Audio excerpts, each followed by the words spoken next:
भूतिया पंक्चरवाला. मुंबई पुणे हायवे अंधारामध्ये गडला होता. थंडीमुळे हायवे सुनसान होता आणि सुनसान हायवेवर एक कार जोराने पास होत होती. गप्पा टप्पा करत करत राघव आणि श्वेता रस्ता कापत होते की अचानक कारचा बॅलन्स बिघडला आणि कार रस्त्याच्या कडेला उतरली. राघव सांभाळून. राघवने जोरात ब्रेक लावला.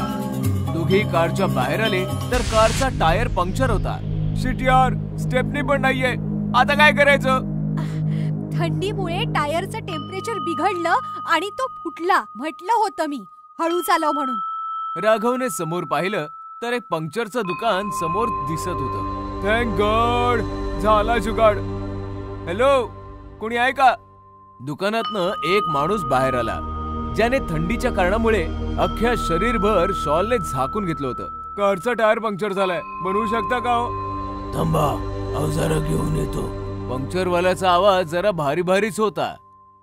तो सामान घेऊन आला. कारचा टायर उघडून त्याने कारला जॅक लावला आणि पंक्चर बनवू लागला. श्वेता, थंडी वाढते, तू कार मध्ये बस, मी जरा हलका होऊन येतो. श्वेता कार मध्ये बसली आणि राघव हलका व्हायला निघून गेला. राघव परत आला तर त्याने पाहिलं की आग जळत आहे आणि पंक्चरवाला त्याचं काम शांततेने करत आहे.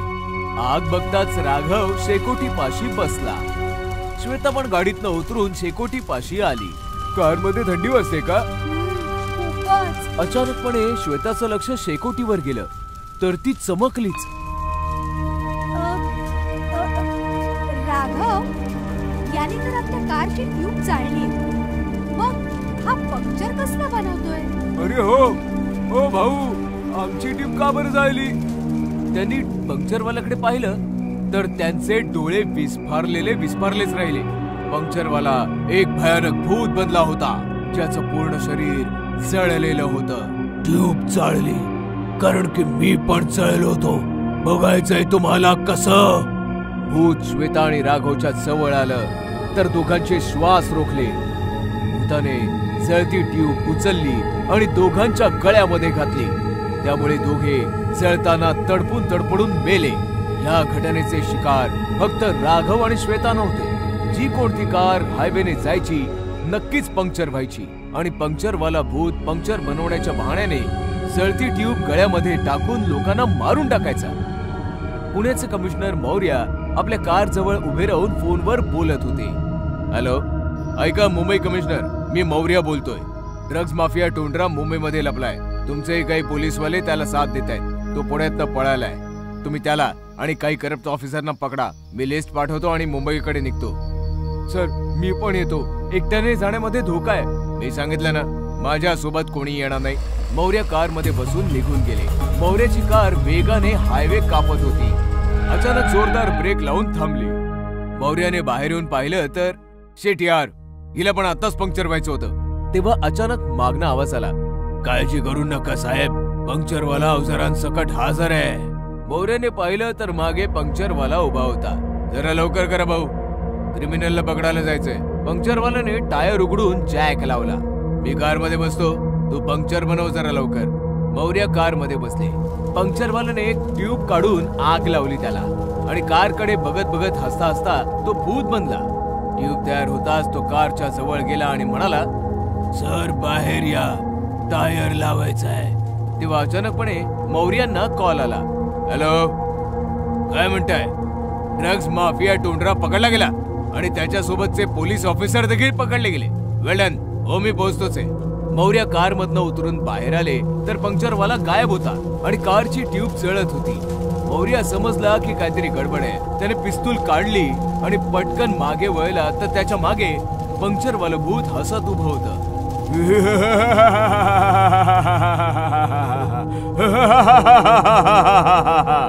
कोण आहेस तू? घाबरू नका साहेब, मी तुम्हाला काही त्रास नाही देणार. माझा बदला पूर्ण झालाय. कसला बदला? टोंडरा आणि करप्ट ऑफिसर पकडले गेले ना. हो, पण तुला हे सर्व कसं माहिती? 2 महिन्यांपूर्वी एके रात्री टोंडरा कार घेऊन माझ्याकडे आला होता. कारचा पंक्चर बनव, फक्त पंक्चर बनवायचा, बाकी बघायचं नाही. मी ट्यूब उघडली. ट्यूब मधून मला ड्रग्सचे पॅकेट मिळाले. मी पोलिसांना फोन केला. पोलीस आले, पण ते टुंड्रा सोबत मिळालेले होते. बोललो होतो ना, दुसरीकडे लक्ष द्यायचं नाही. भटकलं ध्यान, गेली जान. याला जाळून टाक टुंड्रा, बाकी आम्ही सांभाळून घेऊ. त्या रात्री टुंड्राने पोलिसांसोबत ट्यूब आणि टायर मध्ये टाकून मला जाळून मारून टाकलं. मग मी भूत बनलो आणि माणुसकीवरनं माझा विश्वास उडाला. मी निष्पाप माणसांना मारत राहिलो. आज टुंड्रा आणि ऑफिसरांच्या अटकेची न्यूज ऐकली तेव्हा समाधान झालं. आता मी मुक्त होऊ शकतो. असं म्हणताच पंक्चरवालं भूत कायमसाठी असं म्हणतात लुप्त झालं. हडळीचं ब्युटी पार्लर. एक शहर होतं. त्या शहरामध्ये एक भयानक हडळ राहत होती. ती हडळ फारच कुरूप होती. तिची 2 वर्षांपूर्वी ऍसिड फेकून हत्या केली होती. मी खूप सुंदर होते. 2 वर्षांपूर्वी माझ्यावर ऍसिड टाकून मला मारून टाकलं होतं. मला कुरूप बनवून निर्दयपणे मारून टाकलं होतं. मी याचा बदला नक्की घेईन. मी या जगातून सौंदर्य नामशेष करून टाकेन. जगातील सौंदर्य नाहीसं करण्याची एक भयानक कल्पना हडळीच्या डोक्यात येते. ती हडळ शहराच्या मधोमध एक खूप मोठं ब्युटी पार्लर उघडते. त्याची फार मोठी ऍडव्हर्टाइजमेंट पण करते. अरे वा, इतकं मोठं ब्युटी पार्लर, फॅसिलिटीज पण बघ ना किती मस्त आहेत. मी आजच माझ्या मैत्रिणींबरोबर या पार्लर मध्ये जाणार. मग ती बाई तिच्या मैत्रिणींसमवेत ब्युटी पार्लरला जाते. ब्युटी पार्लर पाहताच सर्व मैत्रिणी दंग होतात. बाप रे बाप, इतकं मोठं ब्युटी पार्लर, मी तर आता इथेच ट्रीटमेंट घेणार. खूपच महाग असेल ना? अगं महाग काय नाही आजच्या जगात, कांदे सुद्धा खूप महाग आहेत. म्हणून काय आपण कांदे खाणं सोडून दिले? चला आज जाऊया आता.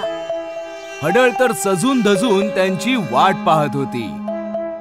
वेलकम मॅडम, मी शीतल, या पार्लरची ओनर. तुमचं खूप खूप स्वागत आहे.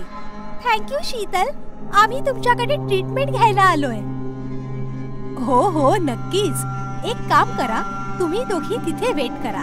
मी मॅडमची ट्रीटमेंट झाल्यानंतर तुम्हाला बोलवते. नवीन पार्लर आहे ना, मी एकटीच सांभाळते. कोणी चांगली मुलगी मिळालीच नाहीये मला. हेमाच्या मैत्रिणी बाहेर बसतात आणि हडळ हेमाला आतमध्ये घेऊन जाते. वाव, किती मस्त आहे सगळं इकडे. तुम्ही बसा ना मॅडम. हेमा खुर्चीमध्ये बसते आणि आरशामध्ये स्वतःला पाहू लागते की अचानक हेमाची सर्व सुंदरता जादुई आरसा खेचून घेतो आणि हेमा कुरूप बनते. माय गॉड, हे काय झालं मला? शीतल, शीतल. हेमा पाहते तर तिच्या बरोबर शीतल नाही, हडळ उभी असते. तू कोण आहेस? काय हवंय तुला? तुझं सौंदर्य. तुझं सौंदर्य तर मी घेतलं. आता पाहिजे तुझा जीव. असं म्हणताच ती हडळ हेमाला मारून टाकते. मग हडळ शीतल बनून बाहेर येते आणि दुसऱ्या मैत्रिणीला आतमध्ये बोलावते. एक्सक्यूज मी, त्यांचं झालंय, आता तुम्ही या. मैत्रीण आतमध्ये येते. हेमा कुठे आहे? अहो त्या स्टीम बाथ घेतायत, तुम्ही बसा ना. मैत्रीण बसते तर तिचीही तीच अवस्था होते जी हेमाची झाली होती. ओ माय गॉड, माझी स्किन जळली की काय? भूत भूत भूत. हडळ तिलाही मारून टाकते. अशा प्रकारे हडळ त्या तिन्ही मैत्रिणींना मारून टाकते. शहरामध्ये हडळीचं हे ब्युटी पार्लर फारच फेमस होतं. मोठमोठ्या बायका मुली तिच्या पार्लर मध्ये येतात आणि हडळ बरोबर त्याच प्रकारे त्यांचं सौंदर्य घेऊन सर्वांना कुरूप बनवते आणि मारून टाकते. तू इथेच थांबा.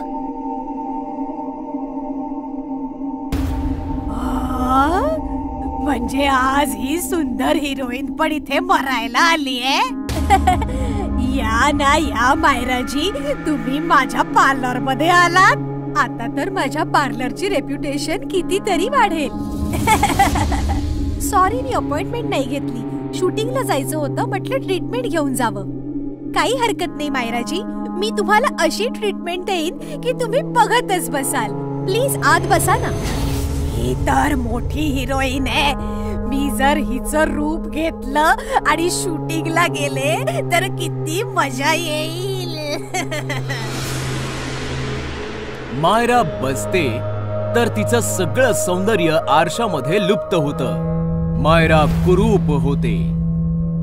ओ माय गॉड, हे काय झालं? माझी स्किन. शीतलजी बघा ना, मी आता शूटिंगला कशी जाऊ? काही हरकत नाही मायराजी, तुम्ही इथे आराम करा. तुमच्या जागी मी शूटिंगला जाते. हडळ मायराकडे बघते आणि आरशामध्ये बघून मायरा बनते. ती हडळ मायरा बनून बाहेर निघते. गार्ड कारचा दरवाजा उघडतो आणि ती हडळ कारमध्ये बसून निघून जाते. चल ड्रायव्हर. कार निघते, स्टुडिओला पोहोचते. डिरेक्टर धावत पळत बाहेर येतो. गुड मॉर्निंग मायराजी, कशा आहात तुम्ही? ते सगळं जाऊ दे, सीन समजाव. चल. ओके, आज तुमचा हॉरर सीन आहे. तुम्हाला एका हडळीने वशमध्ये केलंय. तुम्ही अशा इकडनं धावत पळत येता. समोर तांत्रिक बसलेला असेल, तो मंत्र वाचेल, तुम्ही बेशुद्ध व्हाल. बस एवढाच सीन आहे आपला. ओके, तांत्रिक कुठे? ए तांत्रिक, इकडे ये रे. तांत्रिक धावत पळत येतो. Good morning madam. तू तांत्रिक आहेस? मी खोटा तांत्रिक आहे, पण मंत्र मात्र असली आहे. फालतू बडबड बंद कर आणि कामाला लाग. चला मी तयार आहे. पण मॅडम, तुमची मेकअप आणि रिहर्सल? शूट सुरू करा. मी नॅचरल भूत आहे, सगळं नॅचरलच करणार. सगळे पोझिशन घेतात. Rolling and action. हडळ पळत पळत येते आणि पळत पळत तिच्या स्वतःच्या रूपामध्ये येते. तिला पाहताच सगळेजण हैराण होतात. अरे मायराजी तर खरोखरच भूत बनली हो. अरे त्या नॅचरल ऍक्टर आहेत. तोंड बंद ठेव. हडळ तांत्रिकाच्या समोर येते. तांत्रिक एक मंत्र वाचतो आणि अचानकपणे ती हडळ जळू. त्या शहरात एक आंधळी चेटकीण राहत होती. त्या चेटकिणीचे दोन्ही डोळे गायब झाले होते. तिला काहीच दिसत नव्हतं.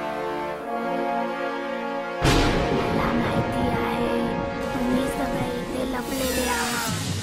मला दिसत नाही याचा फायदा उचलताय, पण तुम्ही माझ्यापासून सुटू शकत नाही. लपून बसलेले लोक ती त्यांच्या दिशेने येत असल्याचे पाहून श्वास रोखून धरतात. थरथर कापायला पळून जाण्याचा प्रयत्न करतात. काही जमिनीवर शांतपणे झोपतात. त्यातल्या एकावर चेटकिणीचा पाय पडतो. ती त्याला पकडायला गेल्यावर तो पळू लागतो. माझ्याशी हुशारी, पण मी या खेळाचा आनंद घेत आहे. मी पाहते तुम्ही किती दूर पळतात. चेटकीण धावणाऱ्या माणसाकडे हात पुढे करते. तिचा हात मोठा होऊ लागतो. तो माणूस हातातून निसटण्याचा प्रयत्न करतो, पण चेटकीण त्याला पकडते आणि स्वतःकडे ओढते. पळून चाललास कुठे? माझ्या तावडीतून सुटून तर दाखव. सोड मला वाचवा. तुला काय हवंय? तू मला का पकडलायस? सगळ्यात आधी मी तुझे डोळे काढीन आणि स्वतःला लावीन, आणि मग तुला घरी नेऊन खाईन. चेटकीण त्या माणसाचे दोन्ही डोळे उचलून घेते. माणूस वेदनेने ओरडू लागतो. चेटकीण ते डोळे स्वतःला लावते. अरे वा, तुझे डोळे तर मस्त आहेत. मी अगदी स्पष्टपणे पाहू शकते. चल, माझ्या जेवणाची वेळ झाली आहे. चल घरी जाऊ. चेटकीण त्या माणसाला पाठीवर घरी घेऊन येते आणि खाऊन टाकते. चेटकीण तिच्या डोळ्यांनी पाहू शकत होती, परंतु एक समस्या होती. तिने लावलेले डोळे 24 तासच काम करायचे. 24 तासांनी डोळे खराब व्हायचे आणि चेटकीण पुन्हा आंधळी व्हायची. मग काय, आंधळी चेटकीण मग बाजारात यायची आणि माणसांचे डोळे फाडून पुन्हा नवीन डोळे लावायची. चेटकिणीची दहशत संपूर्ण मार्केटामध्ये पसरली आणि दुकानदारांनी मार्केट बंद करण्याचा निर्णय घेतला.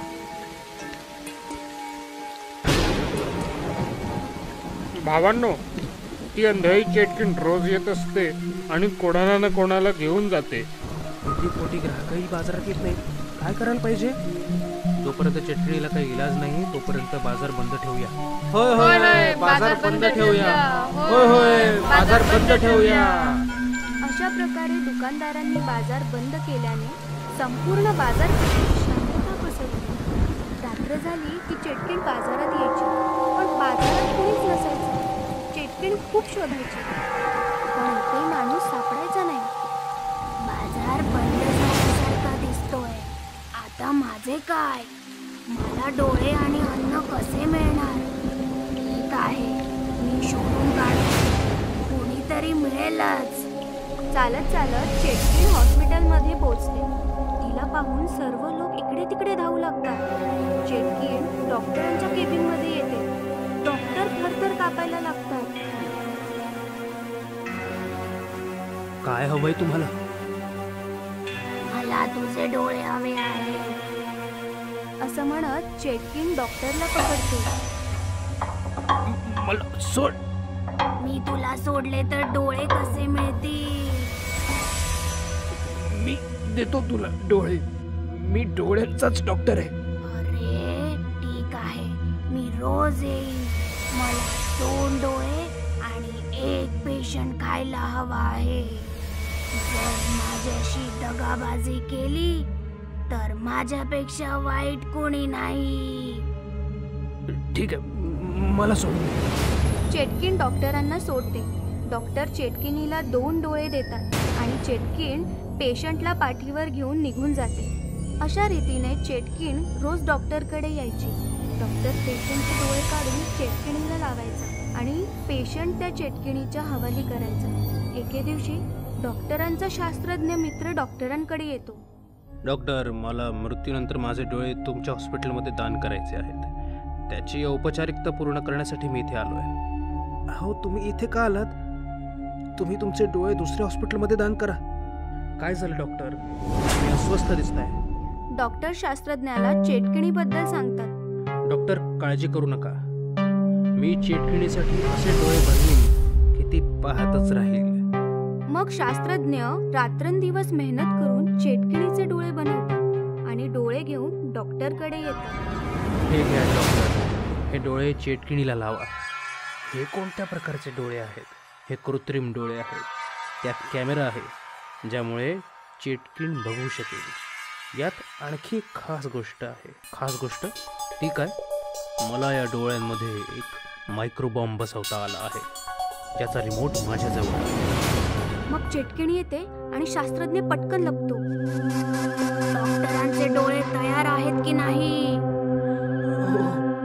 तयार आहे. तुम्ही झोपा. चेटकीण आडवी होते. शास्त्रज्ञाने दिलेले डोळे डॉक्टर. हे काय डोळे आहेत डॉक्टर? याच्यामध्ये तर खूप तेजस्वी प्रकाश आहे. ते एका लहान मुलाचे डोळे आहेत ना, त्यामुळे धारदार आहेत. ठीक आहे, मी जाते. उद्या तयार राहा. असे बोलून चेटकीण निघून जाते. चेटकीण निघून गेली. वैज्ञानिक, बाहेर या. शास्त्रज्ञ बाहेर येतो. मग डॉक्टर आणि शास्त्रज्ञ चेटकिणीच्या मागे मागे हॉस्पिटलच्या बाहेर येतो. आता आपण स्फोट करू शकतो. असे म्हणत शास्त्रज्ञ रिमोट काढतो आणि बटन दाबतो. चेटकिणीच्या डोळ्यात टिक टिकचा आवाज येतो. अहो, हा टिक टिकचा आवाज कसला आहे? मग मोठा आवाज येतो आणि चेटकिणीच्या चिंध्या उडतात. शास्त्रज्ञाच्या बुद्धिमत्तेमुळे चेटकीण मरते आणि संपूर्ण शहर चेटकिणीच्या तावडीतून मुक्त होतं. आंधळी हडळ. एका छोट्या शहरामध्ये एक मंदिर होतं. मंदिरासमोर एक आंधळी म्हातारी भिकारी राहायची.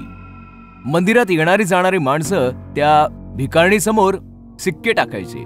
पण ती आंधळी म्हातारी नव्हती, तर एक हडळ होती.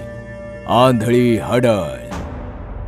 हडळ दिवसभर मंदिराच्या समोर आंधळी भिकारीण म्हणून बसायची आणि रात्री ती भयानक हडळ बनायची. ज्या लोकांनी तिच्या समोर शिक्के टाकलेले असायचे, शिक्क्यांचा वास घेऊन त्या माणसांचा गंध पकडायची आणि त्या वासावरून ती त्यांच्या घरी पोहोचून त्यांना मारून खायची. कोण आहेस तू? हडळे, सुवासिनींच्या बांगड्या तोडते, पुरुषांना कच्च खाऊन टाकते. अशा प्रकारे आंधळी हडळ दिवसभर भिकारीण बनून सिक्के जमा करत होती आणि रात्री शिक्क्यांच्या आधारे लोकांना पकडून खात राहायची. असेच दिवस चालले होते. आंधळी हडळ अजून जास्त म्हातारी होऊ लागली आणि तिला भविष्याची चिंता सतावू लागली. दिवसेंदिवस म्हातारी होत चालले. म्हातारी आहेच, बरोबर आंधळीही आहे. 2 डोळे असते तर म्हातारपणाचा आधार झाला असता. आता तर डोळे नसल्यामुळे शिकार पण माझ्या हातातून निसटून पळून जाते. हडळ असा विचार करतच होती की तेवढ्यात तिच्या समोर एका सज्जनाने बरंचसं खाणं आणि बरेचसे पैसे ठेवले. माताजी, आज मी 80 वर्षांचा झालोय. वाढदिवस आहे माझा. अजून काही पाहिजे असेल तर सांग. माझी माणसं इकडेच बाजूलाच उभी आहेत. असं म्हणताच तो सज्जन गृहस्थ निघून गेला. तो गृहस्थ शहरातील नामांकित उद्योजक राहुल असा होते. रात्रीची वेळ झाली. संपूर्ण परिसर शांततेत गडला आणि म्हातारी भिकारीण भयानक हडळ बनली. राहुलसाने दिलेले शिक्के उचलून त्यांचा वास घेऊ लागली. वासावरनं तर बराच म्हातारा वाटतोय. माझ्यापेक्षाही म्हातारा. काय पण नशीब आहे. आता या म्हाताऱ्याची हाडं चघळावी लागतील. चला, वासावरून म्हाताऱ्याचं घर शोधायचंय. मग काय, पडत धडत ती आंधळी हडळ राहुलसाचं घर शोधू लागली. तिला काहीही दिसत नव्हतं. फक्त राहुलसाच्या वासाच्या दिशेने ती पुढे चालली होती. एका गटाराचं झाकण उघडं होतं. हडळ गटारामध्ये पडली. मेले मेले, सत्यानाश हो या शहराचा. हडळ बऱ्याच प्रयासाने बाहेर आली आणि चालत चालत राहुलसाच्या घरी पोहोचली. वासावरनं तर वाटतंय हेच घर आहे. आणि हे काय? हा दुसरा वास कसलाय? हडळ कानात प्राण आणून गोष्टी ऐकू लागली तर राहुलसा डॉक्टरांसोबत बोलत होते. डॉक्टर साहेब, 80 वर्षांचा झालोय मी. आता माझा काय भरोसा? माझी इच्छा आहे मेल्यानंतर माझे डोळे दान करावेत. ग्रेट, मी आताच सगळ्या फॉर्मॅलिटीज पूर्ण करतो. हडळीने दोघांच्याही गोष्टी ऐकल्या आणि हडळ खुश झाली. अरे वा, याचा तर मी विचारच नव्हता केला. कोणी हे पुण्याचं काम करू शकतं. मला पण नवीन डोळे मिळू शकतील. मला डोळ्यांची खूप गरज आहे. मी या म्हाताऱ्याला नाही मारणार. मी या म्हाताऱ्याचे डोळे मला लावून घेईन. फक्त हा म्हातारा लवकर मेला पाहिजे. जसं हडळ म्हणाली तसंच घडलं. 2 दिवसांच्या आतच राहुलसा वारले. डॉक्टर आले आणि त्यांनी त्यांचे दोन्ही डोळे काढून घेऊन गेले. जशी ही गोष्ट त्या हडळीला कळली, हडळ हॉस्पिटलला पोहोचली. हडळीला पाहताच डॉक्टर थरथर कापू लागला. भूत! घाबरू नकोस, मी आंधळी आहे. तुला पाहिजे काय? डोळे.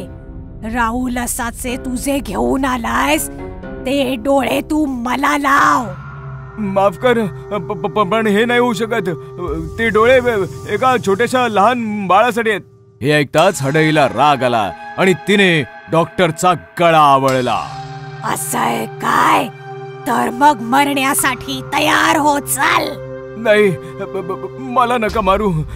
मला सोडा, मी प्लीज काहीतरी करतो. दुसऱ्या दिवशी सकाळी दत्तू नावाच्या एका निष्पाप बाळाला घेऊन त्याची आई हॉस्पिटलमध्ये पोहोचली. दत्तू पूर्णपणे आंधळा होता. डॉक्टर, ऑपरेशन नंतर माझा दत्तू बघू तर शकेल ना? माफ करा मिस मेहरा, हे ऑपरेशन नाही होऊ शकणार. हे काय बोलताय तुम्ही? डॉक्टरांनी हडळीची पूर्ण कहाणी तिला सांगितली तेव्हा दत्तूची आई म्हणाली, जर असं असेल तर ठीक आहे. मी सुद्धा काली मातेची भक्त आहे. मी पण बघते की ती हडळ जिंकते की एक आई. काहीही झालं तरी दत्तूचं ऑपरेशन नक्कीच होणार. मग काय, दत्तूची आई एका तांत्रिकाला घेऊन आली. तांत्रिकाला बघून डॉक्टर म्हणाले, ती फारच भयंकर हडळ आहे. हा तांत्रिक काय करणार आहे? पॉझिटिव्ह विचार कर बाळा. मातेची विभूती आणली आहे. ती हडळ आंधळी आहे. फायदा उचल. डोळ्यांच्या ऐवजी ही विभूती टाक. ती भस्म होईल. हे घे. मग काय, जशी ती हडळ हॉस्पिटलमध्ये आली, तांत्रिक आणि इतर लोक लपून बसली. डॉक्टर, डॉक्टर, तू रेडी आहेस ना? तू रेडी आहेस ना डॉक्टर? हो हो, तुम्ही झोपा ना. हडळ झोपली आणि डॉक्टरांनी अगदी तसंच केलं जसं तांत्रिकाने सांगितलं होतं. त्याने हडळीच्या दोन्ही डोळ्यांच्या ऐवजी मातेची विभूती टाकली. हडळ ओरडू लागली आणि जळू लागली. हे काय आहे? ही काय फसवणूक झाली आहे माझी? तेव्हाच तांत्रिक पुढे येऊन म्हणाला, मग तू लोकांसोबत काय करत होतीस? भिकारी बनून त्यांना मारून त्यांना खायचीस? करावे तसे भरावे. हे ऐकताच हडळ रागाने लालबुंद झाली आणि ओरडली, पण सोबतच ती जळतही होती. आगीच्या ज्वाळा वाढत गेल्या आणि थोड्याच वेळामध्ये आंधळी हडळ जळून भस्म झाली. चेटकिणीचा गुलाम. काही वर्षांपूर्वी एका शहरात खूप मोठी मोठी दुकाने होती आणि अचानक त्या शहरात चोऱ्या होऊ लागल्या. अरे देवा, कोणीतरी माझं ज्वेलरीचं दुकान लुटलं रे. खरं म्हणजे ह्या चोऱ्या त्याच शहराच्या बाहेर असलेल्या एका गुहेत राहणारी म्हातारी चेटकीण करवून घेत होती. तिने काळी जादू करून गुड्डू नावाच्या एका माणसाला आपला गुलाम करून ठेवले होते आणि ती त्याला शहरात जाऊन चोऱ्या करायला लावत होती. छडी फिरवते, जादू करवते, आपल्या गुलामाकडून चोरी करवते. अशा प्रकारे ती चेटकीण रोज रात्री आपल्या गुलामाकडून चोऱ्या करून घेत होती. एक दिवस त्या शहरातल्या पोलीस कमिशनरने जय दीक्षित नावाच्या पोलिसाला बोलावले आणि म्हणाला, जय, शहरात खूप चोऱ्या होत आहेत. तू लवकरात लवकर या चोराला पकडावंस असं मला वाटतं. तुम्ही अजिबात चिंता करू नका सर. चोर कितीही हुशार असला तरी एक ना एक दिवशी तो पकडला जातोच. आणि मग जयनी चोराला पकडायचं प्लॅनिंग चालू केलं. त्याने शहरातल्या सगळ्या दुकानांसमोर पोलीस उभे केले. आता बघतो तो चोर कसा वाचतो ते. जशी रात्र झाली, चेटकिणीचा गुलाम चोर बाजारात आला. इथे तर प्रत्येक दुकानाबाहेर पोलीसवाले उभे आहेत. मला काहीतरी विचार करावा लागेल. तेवढ्यात त्याला एक कल्पना सुचली. चेटकीण मालकिणीला सांगतो, ती मला जादूने दुकानाच्या आत पाठवेल. चेटकीण मालकीण बाई, इथे तर प्रत्येक ठिकाणी पोलीसवाले उभे आहेत. आता तुम्हीच काहीतरी करा. छडी फिरवते, जादू चालवते, आपल्या गुलामाला दुकानाच्या आत पाठवते. चेटकिणीने असं म्हटल्याबरोबर चोर गायब झाला आणि दुकानाच्या आत गेला. इथे तर खूप सारं सोनं आहे. एवढं सोनं बघून चेटकीण मालकीण तर खूप खुश होऊन जातील.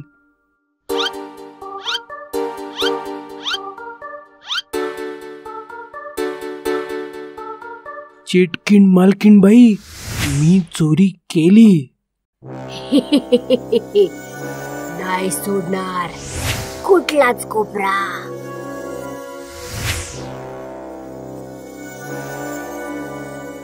चोरून टाकणार सगळं सोनं. दुसरीकडे जयला वाटलं चोर चोरी करायला आलाच नाही, पण सकाळी जेव्हा दुकानं उघडली तेव्हा कळलं की धनीराम शेठच्या दुकानातलं सगळं सोनं चोरीला गेलं होतं.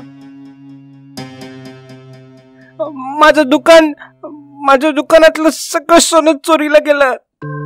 हे सगळं बघून जयला तर काहीच समजलं नाही. जय तिथून थेट जेलमध्ये बंदी असलेल्या एका तांत्रिकाकडे पोहोचला. काळी जादू करणाऱ्या तांत्रिका, मला तुझी गरज आहे. पण तुम्हीच माझं काळ्या जादूचं पुस्तक माझ्याकडून घेतलं आणि मला तुरुंगात टाकलं, तर मी आता तुमची मदत का करू? ते ह्यासाठी की जर तू मला या चोराला पकडायला मदत केलीस तर मी तुझी सुटका करून देईन. ठीक आहे. ह्याच्यानंतर जयने तांत्रिकाबरोबर मिळून एक प्लॅन केला आणि त्याच रात्री दोघेही बाजारात चोराची वाट पाहत थांबले. खूप वेळानंतर त्यांना एक चोर धपक्या पावलांनी येताना दिसला. मला वाटतं हाच तो चोर आहे. तांत्रिका, तू कामाला लाग.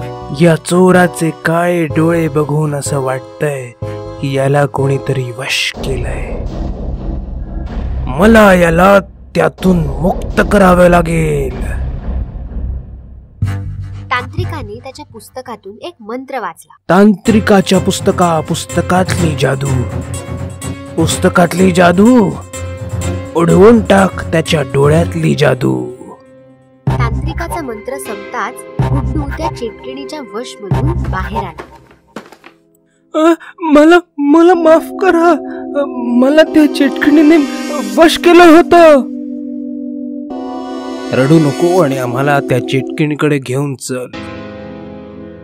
गुड्डू त्यांना चेटकिणीच्या गुहेत घेऊन आला. तुम्ही सगळे इथे कसे काय आलात आणि तुम्ही माझ्या गुलामाला काय केलं?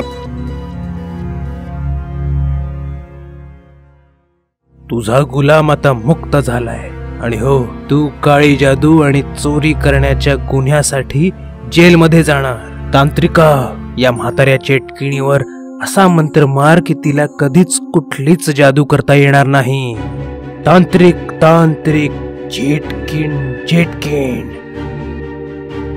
म्हाताऱ्या चेटकिणीची जादू कायमसाठी फेल. अशा प्रकारे इन्स्पेक्टर जयने एका तांत्रिकाच्या मदतीने गुड्डूला चेटकिणीच्या जादूपासून मुक्त केलं आणि त्या चेटकिणीची जादू कायमसाठी बंद करून तिला जेल बंद करून टाकलं. बोरवेल वालं भूत. गोष्ट आहे पुण्याची. रश्मी आणि निखिल पती पत्नी होते. सॉफ्टवेअर कंपनीमध्ये काम करत होते आणि शहराच्या बाहेर भाड्याच्या जागेत राहायचे.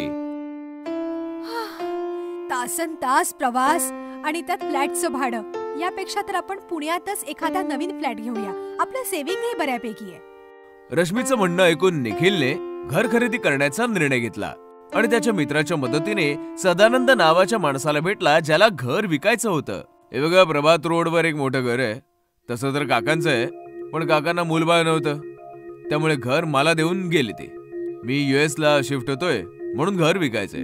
रश्मी आणि निखिलने घर पाहिलं तर त्यांना खूप आवडलं. त्यांनी घर विकत घेतलं आणि सदानंद US ला निघून गेला. काही दिवस गेले. रश्मी आणि निखिल नवीन घरात सेटल झाले होते. त्यांचं डेली रुटीन पण खूप चांगलं चाललं होतं. एके दिवशी रश्मी आणि निखिल झोपले होते की अचानक एका आवाजाने रश्मी जागी झाली. आवाज फार भयानक होता. सदानंद, मी तुला सोडणार नाही. आवाजाने विचलित होऊन रश्मी बेडमधनं उठली आणि चालत चालत एका रूमच्या समोर येऊन थांबली. रूमचं टाळं आपोआप तुटलं. दरवाजा पण आपोआपच उघडला आणि रश्मी रूम मध्ये आली. रूमच्या मधोमध एक फार मोठी बोरवेल होती ज्यातून फार विचित्र आवाज येत होते. अचानकपणे रश्मीच्या पाठीवर कोणीतरी हात ठेवला. रश्मीने मागे वळून पाहिलं तर मागे निखिल उभा होता. रश्मी, अगं इकडे काय करतेस? निखिलचं लक्ष बोरवेलकडे जाताच तो चकित झाला. सदानंदने आपल्याला सांगितलं का नाही की या रूम मध्ये बोरवेल आहे? आपण ही रूम कधी व्यवस्थित नाही पाहिली. रश्मी नॉर्मल होऊन बोलू लागली. बोरवेल आहे तर चांगलंच आहे ना, पाण्याचा त्रास तर नाही होणार आता.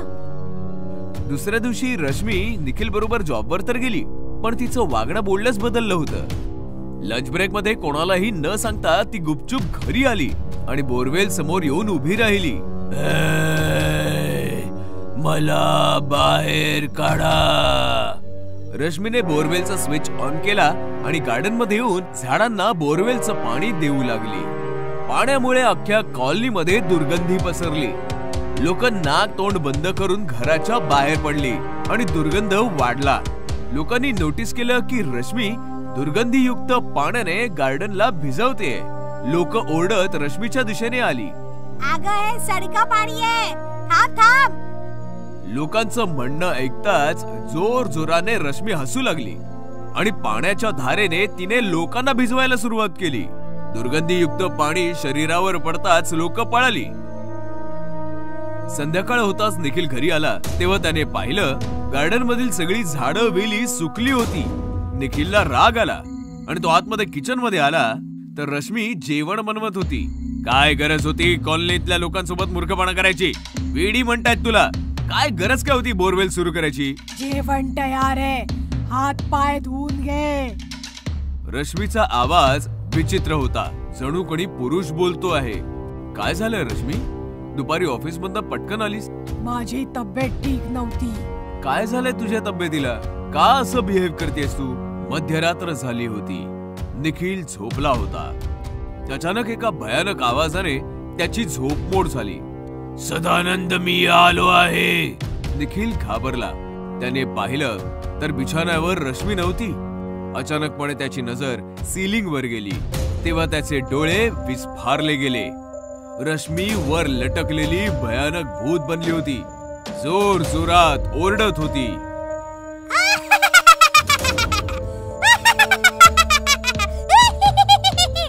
मी आलो आहे सदानंद, मी तुला मारून टाकेन. असं म्हणताच रश्मी निखिलच्या छाताडावर बसली आणि तिने निखिलवर हल्ला केला. रश्मी सोड ग, काय झालंय काय तुला? रश्मी निखिलवर वारंवार वार करत होती. निखिलने रश्मीला फेकलं आणि पळत पळत बोरवेलच्या रूम मध्ये येऊन लपला. निखिलने मोबाईल काढून सदानंदला फोन केला.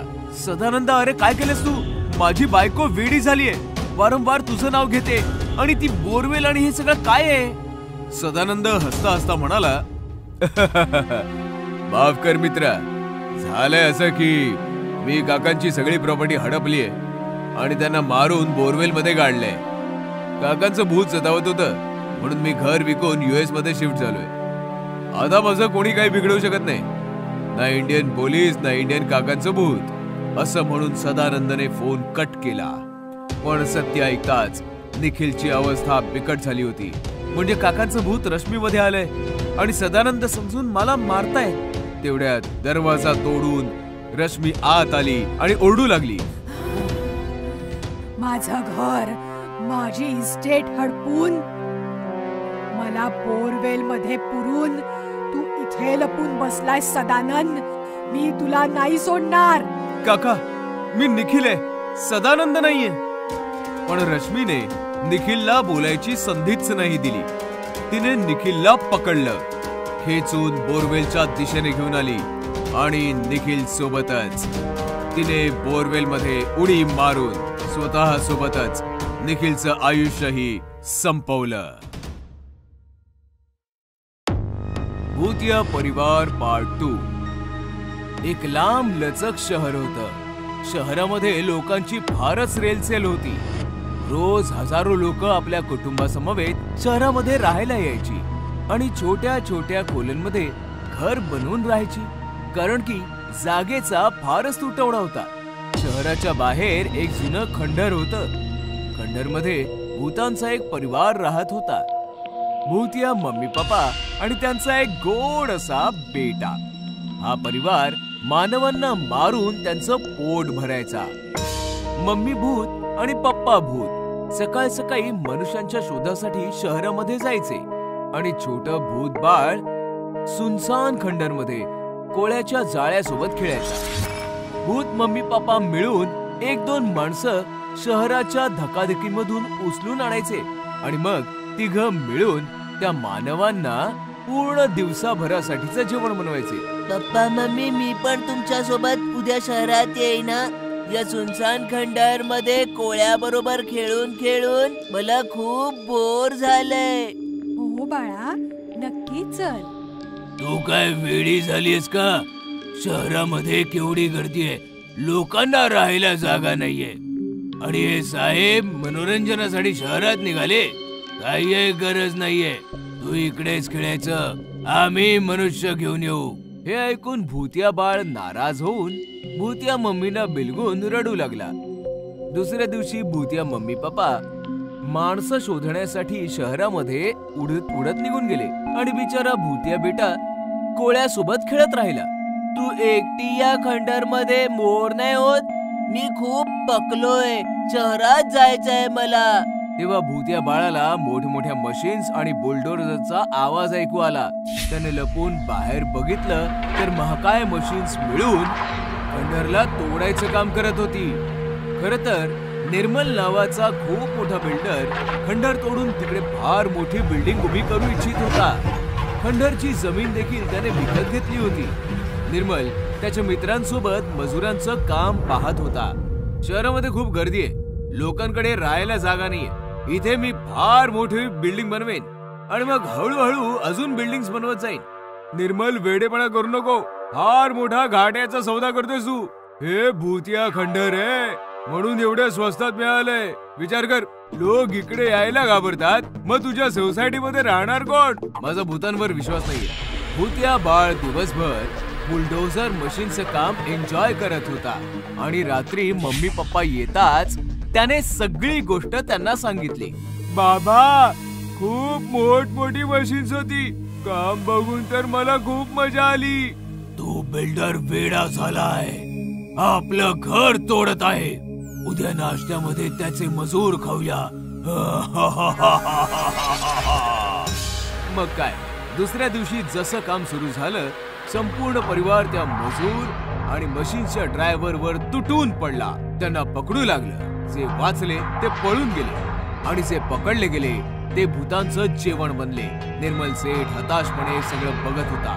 मी तर आधीच म्हणालो होतो, धोका आहे, आता मी माझे अजून मजूर नाही पाठवणार. निर्मल हताशपणे त्याच्या ऑफिस मध्ये बसला होता. तेव्हा त्याची सेक्रेटरी येऊन म्हणाली, सर, कोणालाही आपल्या सोसायटीत फ्लॅट बुक करायचंच नाहीये, अशाने तर प्रोजेक्ट बर्बाद होईल. नाही लिली, मी प्रोजेक्ट कोणत्याही किमतीत पूर्ण करेन. दुसऱ्या दिवशी निर्मल खंडर मध्ये जाऊन भूतांना भेटला. आता कशाला आलायस? माफी मागायला? नाही, सौदा करायला. कोणता सौदा? बघा, मला माहितीये तुम्ही माणसं खाऊन पोट भरता, त्यासाठी शहरामध्ये जाता, मुलाला घरात एकटं सोडून. विचार करा, जर माणसं स्वतः उठून तुमच्याकडे आली तर मग कसं होईल? हे कसं काय शक्य आहे? मी खंडर तोडून इकडे बिल्डिंग बनवणार आहे, मग तर लाखो लोक इकडे राहायला येतील. मी तुला सोसायटीमध्ये एक फ्लॅट पण देईन. कुटुंबासोबत आरामात राहा आणि सोसायटीच्या बाकी लोकांना खाऊन टाक. आम्ही तयार आहोत. बोल, काय पाहिजे? बाई बघ, काम जसं चाललंय चालू दे. सोसायटी होईपर्यंत जंगलात जा, काम संपल्यावर परत या. मग काय, भूतिया परिवार जंगलाच्या दिशेने उडाला आणि निर्मलचं थांबलेलं काम सुरू झालं. बघता बघता खंडरच्या जागी एक आलिशान सोसायटी उभी राहिली आणि निर्मलचं स्वप्न पूर्ण झालं. जशी ही बातमी भूताला कळली, तो परिवारासकट तिकडे हजर झाला. निर्मल, सोसायटी तर रिकामीच आहे, तूच तर म्हणाला होतास की लोक येतील. माणसं आहेत भावा, भूत नाहीयेत. पॅकिंग करायला वेळ लागतो, तू चिंता नको करू. तुझा फ्लॅट पण रेडी आहे आणि जेवणासाठी काही मजूर फ्लॅट मध्ये बांधून ठेवलेत. ये ना, तुला तुझा फ्लॅट दाखवतो मी. निर्मल भूतिया परिवारासोबत एका फ्लॅटच्या समोर उभा राहिला आणि दरवाजा उघडून म्हणाला, या आतमध्ये, एन्जॉय. जसा भूतिया परिवार आतमध्ये गेला, निर्मलने दरवाजा बंद केला. भूतांनी आतमध्ये पाहिलं तर आतमध्ये बरेचसे तांत्रिक मांत्रिक होम हवन करत होते. भूतांना पाहिल्यावर तांत्रिक भूतांवर मंत्र आणि विभूतींची बरसात करू लागले आणि बघता बघता भूत जळू लागले. पप्पा, वाचवा! धोका दिलाय निर्मल, हे तू बरोबर नाही केलंस.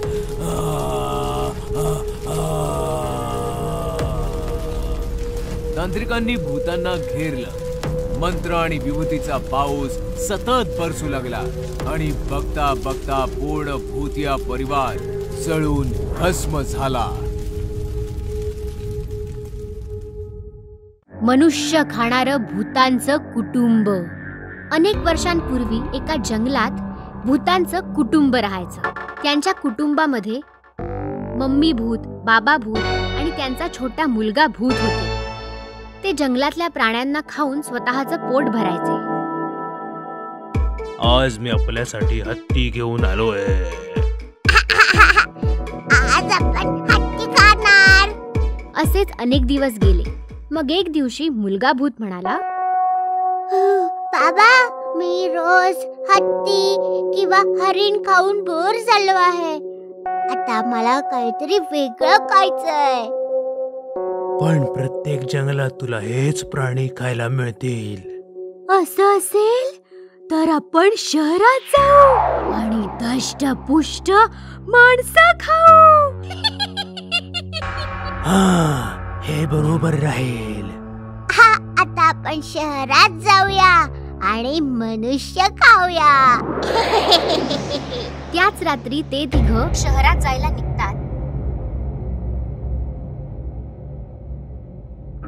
आणि जाता जाता ते गातात, आम्ही शहरात जाणार, मनुष्य खाणार.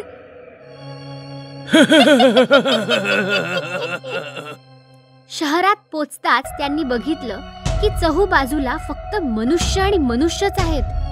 बाबा बाबा, इकडे तर खूप मनुष्य आहेत. हो, इथे तर छोटे मोठे लुकडे जाडे प्रत्येक प्रकारचे मनुष्य आहेत. खूप मजा येईल. मग ते तिघेही बागेजवळच्या एका रिकाम्या घरात राहू लागले. भूत बाबा रोज एखाद्या माणसाला बागेमधून उचलून आणायचे आणि ते तिघेही त्या माणसाला रोज मजेत खायचे. हे मनुष्य तर एकदमच स्वादिष्ट आहेत. पोट भरून खा माझ्या मुला, कारण शहरात माणसं कधीच संपत नाही. असेच काही दिवस गेले. मग एकदा सोसायटी मधल्या सेक्रेटरीच्या लक्षात आलं की बागेमधली माणसं कमी झाली आहेत. हा विचार करून ते जवळच्या एका पोलीस चौकीत गेले. मला असं वाटतंय की बागेत काहीतरी गडबड चालू आहे. तुम्ही लवकरच काहीतरी करा. चिंता नका करू सेक्रेटरी साहेब, मी माहिती काढतो. पोलीस साहेबांनी बागेमध्ये जागोजागी सीसीटीव्ही कॅमेरा लावले. मग दुसऱ्या दिवशी जेव्हा त्यांनी कॅमेरा रेकॉर्डिंग पाहिलं तेव्हा त्यांना विश्वासच नाही बसला. कॅमेरामध्ये साफ साफ दिसत होतं की एक मनुष्य उडत उडत बागेच्या बाहेर चाललाय. ओ सेक्रेटरी साहेब, हा माणूस असा उडत तिकडे रिकाम्या घरात कुठे चाललाय? मला तर वाटतंय ह्याला कोणीतरी भूत घेऊन चाललंय. मला पण वाटतंय की ह्याला भूत घेऊन चाललंय, पण रेकॉर्डिंग मध्ये तर भूत दिसत नाहीये. आता आपण काय करणार? मला तर फक्त माणसांना पकडता येतं, मला भूतांना पकडता नाहीये. त्यामुळे मला माफ करा सेक्रेटरी साहेब, मी याच्यामध्ये तुमची काही मदत करू शकत नाही. हे ऐकून सोसायटीचे सेक्रेटरी खूप नाराज झाले आणि तिकडून निघून गेले. त्यांना काहीच समजत नव्हतं की त्यांनी आता काय करावं. मी काय करू? सोसायटी मधल्या लोकांना सांगितलं तर ते घाबरून जातील. हा विचार करून त्यांनी कुणालाच काहीच नाही सांगितलं. आणि दुसरीकडे बागेतील एक माणूस रोज गायब होत राहिला. आता सेक्रेटरी साहेबांना राहावलं गेलं नाही. त्यांनी लगेचच मीटिंग बोलावली आणि सगळ्या सोसायटी मधल्या लोकांना खरं खरं सांगून टाकलं. हे भूत बागेजवळच्या रिकाम्या घरात राहत आहे. आता तुम्हीच सांगा मला काय करायला हवं. भूताचा आम्ही काय करणार? मला असं वाटतं की आपण ही सोसायटी सोडून इकडून निघून जायला हवं. पण आपण इतकी मोठी सोसायटी सोडून जाणार कुठे? पण इकडे राहिलो तर भूत आपल्याला खाऊन टाकेल. हो, पण सोसायटी सोडून पळून जाणं चुकीचं ठरेल. मला वाटतं की आपण त्या भूतांना इकडून पळवलं पाहिजे. पण कसं? माझ्याकडे एक आयडिया आहे. मग ठरल्यानुसार त्यांनी पूर्ण बागेमध्ये पोस्टर्स लावले. पुढल्या आठवड्यात सेक्रेटरी साहेबांचा वाढदिवस आहे आणि आपल्या वाढदिवसाच्या दिवशी सेक्रेटरी साहेबांनी भूताचा केक कापायचं ठरवलंय. त्यामुळे जो माणूस भूत पकडून आणेल सेक्रेटरी साहेब त्याला 1 लाख रुपये देतील. जेव्हा ही गोष्ट भूत कुटुंबाला कळली तेव्हा ते खूप घाबरले. ही माणसं तर खूप खतरनाक आहेत. हे आपल्यासारख्या भूतांचा केक बनवून खातात. आपण जर या माणसांच्या हाती लागलो तर हे आपला पण केक बनवून आपल्याला खाऊन टाकतील. बाबा भूत, आई भूत, मला मनुष्याची भीती वाटते. मला परत आपल्या जंगलात म्हणजे घरी जायचंय. बाबा भूत, मला परत जंगलात घेऊन चला. मी रोज हत्ती खाईन. मी परत कधीच जंगलाच्या गाण्याने बोर नाही होणार. रडू नकोस मुला, आपण लगेच पुन्हा जंगलात जाऊ.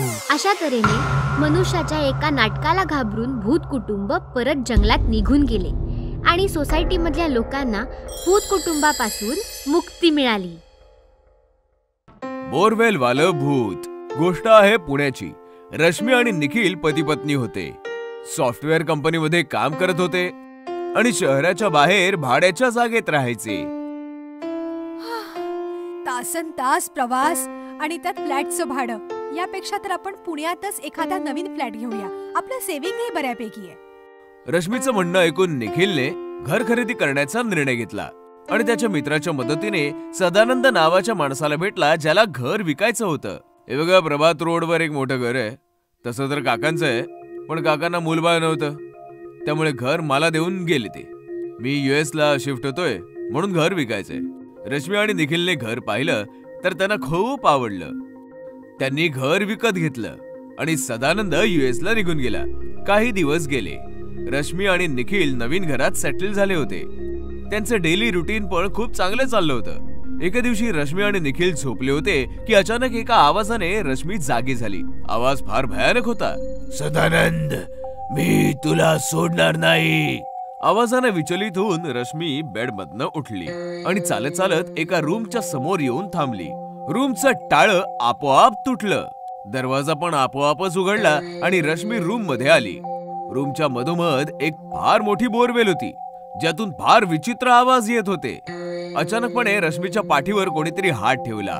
रश्मीने मागे वळून पाहिलं तर मागे निखिल उभा होता. रश्मी, अगं इकडे काय करतेस? निखिलचं लक्ष बोरवेलकडे जाताच तो चकित झाला. सदानंदने आपल्याला सांगितलं का नाही की या रूम मध्ये बोरवेल आहे? आपण ही रूम कधी व्यवस्थित नाही पाहिली. रश्मी नॉर्मल होऊन बोलू लागली. बोरवेल आहे तर चांगलंच आहे ना, पाण्याचा त्रास तर नाही होणार आता. दुसऱ्या दिवशी रश्मी निखिल बरोबर जॉबवर तर गेली, पण तिचं वागणं बोलणंच बदललं होतं. लंच ब्रेक मध्ये कोणालाही न सांगता ती गुपचूप घरी आली आणि बोरवेल समोर येऊन उभी राहिली. मला बाहेर काढा. रश्मीने बोरवेलचा स्विच ऑन केला आणि गार्डन मध्ये येऊन झाडांना बोरवेलचं पाणी देऊ लागली.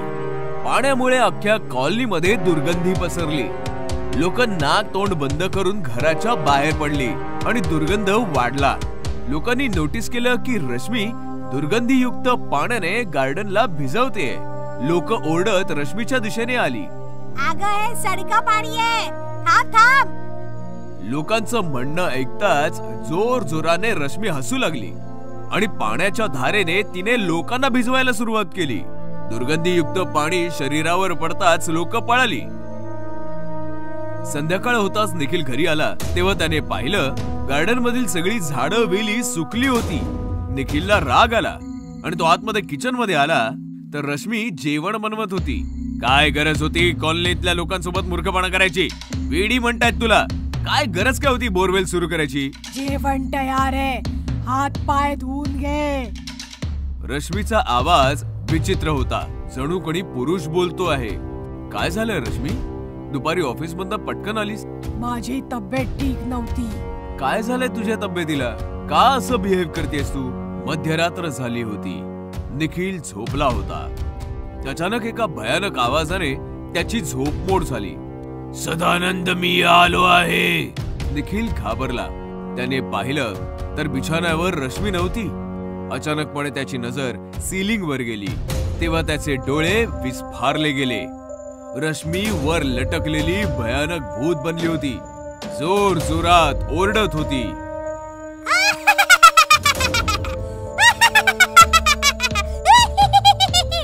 मी आलो आहे सदानंद, मी तुला मारून टाकेन. असं म्हणताच रश्मी निखिलच्या छाताडावर बसली आणि तिने निखिलवर हल्ला केला. रश्मी सोड ग, काय झालंय काय तुला? रश्मी निखिलवर वारंवार वार करत होती. निखिलने रश्मीला फेकलं आणि पळत पळत बोरवेलच्या रूम मध्ये येऊन लपला. निखिलने मोबाईल काढून सदानंदला फोन केला. सदानंद, अरे काय केलंस तू? माझी बायको वेडी झालीये, वारंवार तुझं नाव घेते आणि ती बोरवेल आणि हे सगळं काय आहे? सदानंद हसता हसता म्हणाला, माफ कर मित्रा, झालंय असं की मी काकांची सगळी प्रॉपर्टी हडपलीये आणि त्यांना मारून बोरवेल मध्ये गाडलंय. काकांचं भूत सतावत होतं म्हणून मी घर विकून US मध्ये शिफ्ट झालोय. आता माझं कोणी काही बिघडवू शकत नाही, ना इंडियन पोलीस ना इंडियन काकांचं भूत. असं म्हणून सदानंदने फोन कट केला. पण सत्य ऐकताच निखिलची अवस्था बिकट झाली होती. म्हणजे काकांचं भूत रश्मी मध्ये आलंय आणि सदानंद समजून मला मारताय. तेवढ्यात दरवाजा तोडून रश्मी आत आली आणि ओरडू लागली, माझं घर, माझी इस्टेट हडपून, मला बोरवेल मध्ये पुरून तू इथे लपून बसलाय सदानंद. मी तुला नाही सोडणार. काका, मी निखिल आहे, सदानंद नाहीये. पण रश्मीने निखिलला बोलायची संधीच नाही दिली. तिने निखिलला पकडलं, खेचून बोरवेलच्या दिशेने घेऊन आली आणि निखिल सोबतच तिने बोरवेल मध्ये उडी मारून स्वतः सोबतच निखिलचं आयुष्यही संपवलं. हडळीचं प्रेम. राजीव, जावेद आणि महेश लखनौ मधील एका कंपनीमध्ये जॉब करायचे. ते तिघही कॉलेजमध्ये एकत्र शिकत होते आणि खूपच चांगले मित्र होते. राजीव, महेश आणि जावेद खूपच अय्याशी होते. ते पार्टी करण्याची कोणतीही संधी सोडायचे नाही.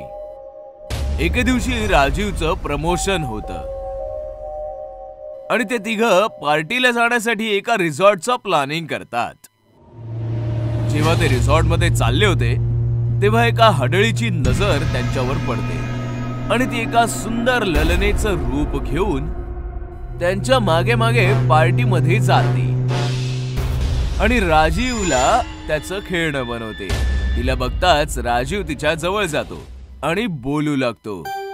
तेव्हा ती म्हणते, माझं नाव सुनैना आहे आणि तुम्ही मला खूप आवडता. कधी जर तुम्हाला वेळ असेल तर आपण कॉफी प्यायला जाऊया का? अशा प्रकारे त्या हडळीने राजीवला प्रेमाच्या जाळ्यामध्ये अडकवलं. एके रात्री राजीवला ऑफिस मध्ये कामाच्या निमित्ताने उशीर होतो, म्हणूनच तो एकटा बस स्टॉपवर वाट बघत उभा असतो. तेव्हा सुनैना तिकडे गाडी घेऊन येते आणि राजीव कार मध्ये बसतो. अरे वा, काय योग्य वेळेवर आलीयस. तसही आज मला उशीरच झालाय. काही वेळ पुढे गेल्यानंतर राजीवला अचानकपणे थंडी वाजू लागते. ही अचानक एवढी थंडी कशी काय पडली? आणि सुनैना, गाडी जरा हळू चालव ना. पण ती राजीवच्या कोणत्याही गोष्टीचं उत्तर देत नाही आणि गाडीचा स्पीड अजून वाढवते. हिला काय झालं? आणि बघण्यासाठी जसा राजीव तिच्या खांद्यांवर हात ठेवतो तेव्हा ती अचानकपणे राजीवकडे वळते आणि भयानक आवाजामध्ये म्हणते, आता ही कार तुला स्वर्गात पोचवूनच थांबेल. आणि ती भयानक हडळीमध्ये परिवर्तित होते. तिला पाहताच राजीव खूपच जास्त घाबरतो आणि हडळी समोर विनवण्या करू लागतो. मला जाऊ दे, तुझं माझ्यावर प्रेम होतं ना, मग तू असं माझ्यासोबत कसं करू शकते? ही शिक्षा आहे, तुझ्या गुन्ह्यांची शिक्षा. आणि हडळ त्या कारला एका मोठ्या झाडावर आदळते, ज्याच्यामुळे राजीवचा जीव जातो. आता फक्त 2 जण बाकी आहेत. मग ती हडळ पुन्हा एका सुंदर ललनेचं रूप घेऊन जावेदलाही तिच्या प्रेमाच्या जाळ्यात अडकवते आणि एके रात्री त्याचाही ती खून करते. जावेद आणि राजीवला मारल्यानंतर हडळ महेशला तिच्या जाळ्यात ओढण्याचा प्रयत्न करते. पण त्याच्या 2 मित्रांना गमावल्यानंतर महेश केवळ एकटा पडतो आणि सर्व अय्याशीपणा सोडून देतो. म्हणून ती हडळ एका कामवालीचं रूप घेऊन महेशच्या घरी कामासाठी निघून जाते, जेणेकरून संधी मिळताच ती त्याला देखील मारू शकेल. कामवालीच्या वर्तनाला पाहून महेशची पत्नी राणीला संशय येतो आणि ती कामवालीवर लक्ष ठेवू लागते. एके रात्री राणीला घरामध्ये काहीतरी गडबड दिसून येते. जेव्हा ती जाऊन पाहते तेव्हा कामवाली हडळीच्या रूपामध्ये परिवर्तित होते आणि महेशच्या शरीरातून रक्त घेऊ लागते. जे पाहताच राणीच्या पायाखालची जमीन सरकते आणि पटकन ती मदतीसाठी एका मांत्रिकाला बोलवते. मांत्रिक येताच पटकन हवन सुरू करतो आणि घरामध्ये राख फुंकू लागतो. ओम भं ग्रम ओम भं ग्रम. हे काळी आत्मा, या घराला सोडून निघून जा. तेव्हा ती हडळ बाहेर येते. मांत्रिका, तू माझ्यामध्ये नको येऊस, नाहीतर तू विनाकारण मरशील. तेव्हा मांत्रिक हडळीवर राखेची पुडी फेकतो, त्यामुळे तिचं शरीर जळू लागतं.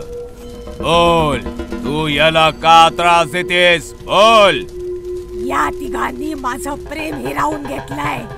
एक दिवस माझे पती कामावरून परत येत होते, तेव्हा हे तिघ मित्र दारूच्या नशेत गाडी चालवत होते. हे तिघ इतक्या नशेत होते की त्यांनी माझ्या नवऱ्याला गाडी खाली चिरडून टाकलं आणि कोणाला पत्ता लागू नये म्हणून रस्त्याच्या कडेला पुरून टाकलं.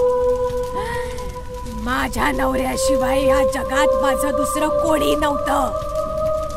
त्याच्या मृत्यूच्या दुःखात मी आत्महत्या केली आणि मी भूत बनले. म्हणूनच मांत्रिका, तू याला वाचवण्याचा प्रयत्न नको करूस. असं म्हणताच ती हडळ महेशला सोबत घेऊन हवन कुंडात उडी मारते आणि तिच्या सोबत महेशलाही जाळू लागते. हे पाहताच महेशची पत्नी हडळीची माफी मागू लागते. यांना नको मारूस, मी पाया पडते, तू यांना नको मारूस. यांच्याशिवाय या जगात माझं दुसरं कोणी नाहीये. यांच्या वतीने मी माफी मागते तुझी. यांना सोडून दे, नको मारूस, माफ कर. महेशच्या गोष्टीचं म्हणणं ऐकून हडळीला तिची दया येते आणि ती महेशला माफ करून टाकते. मग महेश एक फार मोठा यज्ञ करतो आणि हडळीच्या आत्म्याला मुक्ती मिळवून देतो.